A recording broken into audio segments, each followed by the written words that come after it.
Wow.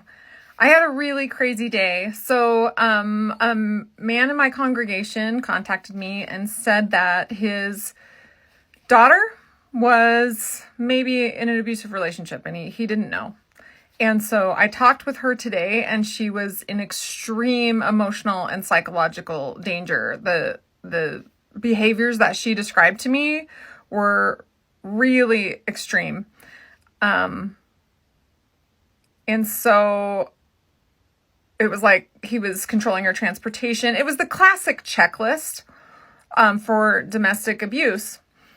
And he'd recently grabbed her head. Now, at BTR, we don't specialize in physical violence, but abuse is abuse, right? At BTR, we do emotional and psychological abuse and sexual coercion.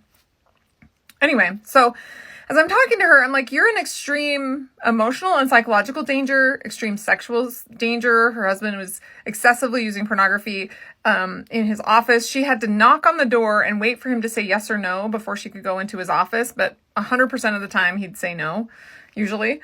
So I was like, all the things you're describing, like he put cameras in her car, stuff like that, was like classic domestic abuse checklist stuff. So I thought, we'll be able to get a protective order. I'll take you up to the domestic violence shelter. Stuff, just typical stuff you should be able to get a protective order for.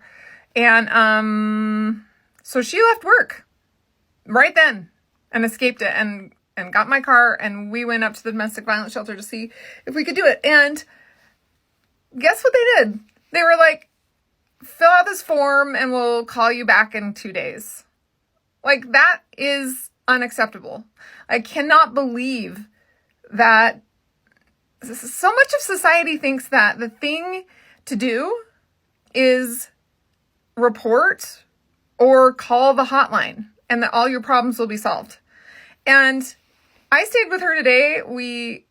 For like 4 hours trying to figure out how are we going to get this protective order. We ended up with a really good plan. I'm not sure if it will work. But she needs one today. She needs one now. This man has a lot of weapons. And it's really sad that victims, that kind of the general feeling is that if you want to escape a domestic abuse situation, all you need to do is call this hotline or visit your domestic violence shelter, and then it will all be solved. And that is not even remotely how it is. We have financial issues that we have to figure out. We've got children in most cases. In this case, she has a dog that she's very concerned about. It's very frustrating. Like, she had the courage to leave from work and leave her dog behind and leave all of her stuff behind. Like, what courage that took. How brave and how strong she is. But you cannot escape domestic abuse alone. You have to have help. And if you don't have that help from your resources in your area, you're going to need some other kind of help. Because it's impossible to do it alone. I don't want to say it's impossible because I don't want anyone to like be discouraged.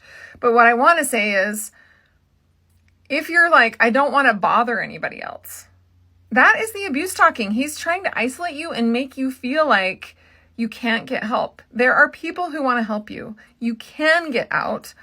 And when it comes to quote unquote just emotional and psychological abuse, from my perspective, spending time with her today, the emotional and psychological abuse was 100% the worst part. Like, I could hear his abuse coming out of her mouth as she'd absorbed years and years of this psychological and emotional abuse. I love her. After just the short amount of time I got to spend with her today, I was so honored to be with her. If you are experiencing this, know that you are worth it. Know that you matter. And if you keep hitting roadblocks, either from your state services or any other thing, maybe it's a therapist is like, no, he's such a good guy. I don't know what the problem is. Just know that we here at BTR, we understand, we care, and we're here for you. And you can schedule an appointment anytime. We're online. We're here. Go to btr.org to learn more.